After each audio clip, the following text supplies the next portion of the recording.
Apostle Paul wrote this letter to Philippians. We know it. The church at Philippi was established by Apostle Paul in his second missionary journey.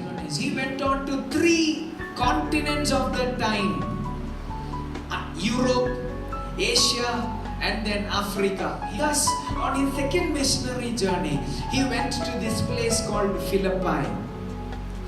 There he met Lydia, and then there was a riverside church happening at that time. If we look into Acts chapter 16, we'll get to know of that.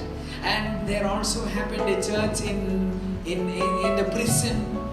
In the prison, they sang, when they were beaten red and blue, they sang songs and they praised God because Jesus was in them. So many times we think, how can they do it? If you have Jesus in you, no matter whatever the circumstance is, you can praise God. Amen. Praising God doesn't rely on the circumstance we have. Praising God doesn't rely on whether things around me are looking good or not. Praising God relies on who is in you. If Jesus is in you, sitting in the prison, having chains on his body, he is writing, I rejoice in you. He says, rejoice in him. Rejoice in Christ. The word rejoice, the word joy, the word happiness can be seen again and again in this book called Philippians. Read verse 4. In all my prayers for all of you, always pray with joy. Being in chains, he says, whenever I remember of you, I pray with joy. If we are in jail, can we be joyous? Can we be happy? Forever our thought would be to be where we love the most, right? To be around the people whom we love the most. To be in that circumstance we love the most.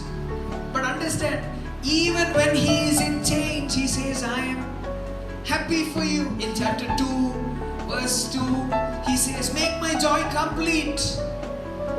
In chapter 1, verse 26, he again says, so through my being with you again, your joy in Christ will overflow on account of me. He says, I want to see you.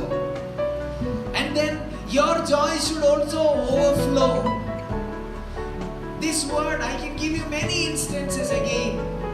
Chapter 4, verse 4, rejoice in the Lord always. And again I say rejoice. It doesn't say rejoice when you have money. Or it doesn't say rejoice when you have friends around you. It doesn't say rejoice when people follow you. But it says rejoice in the Lord always. When people betray you, rejoice.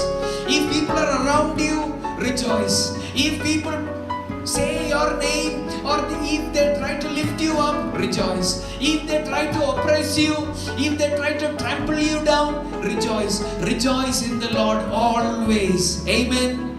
Amen.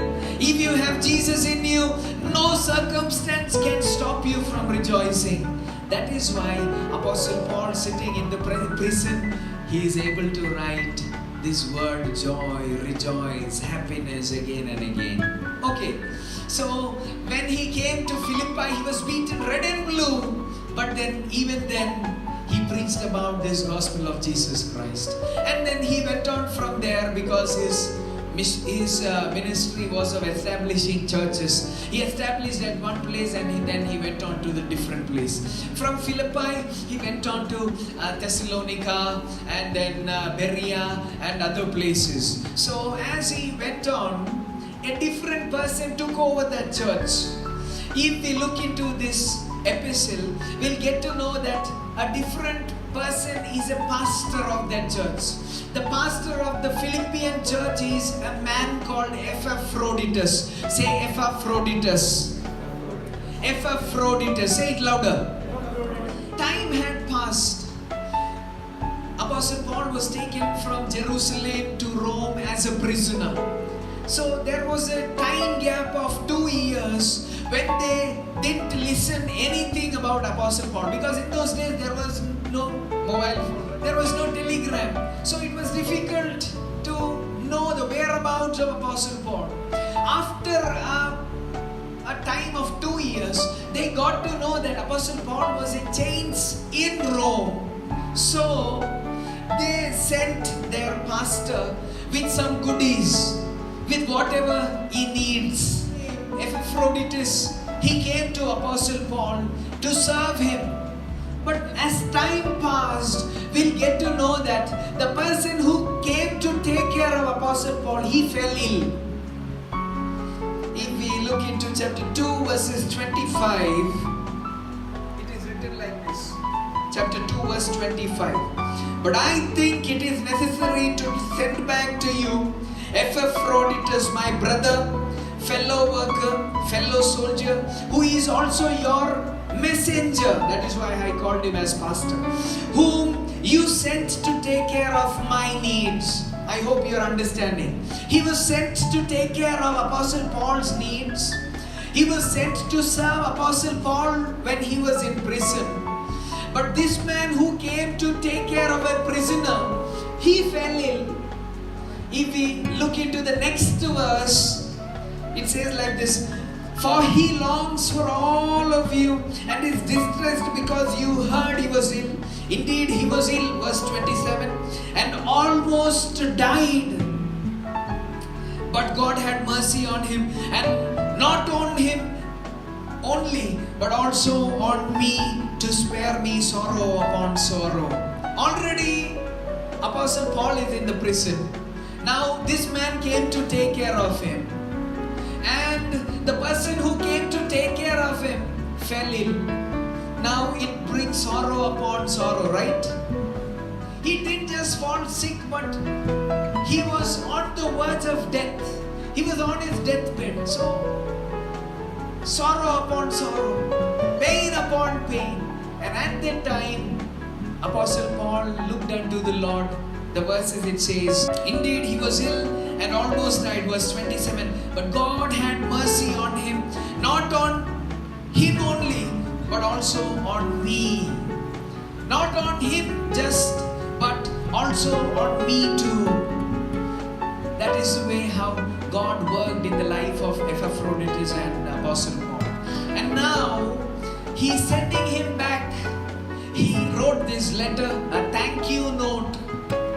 If somebody does something to us, we write a thank you note, right? There is no other hidden agenda.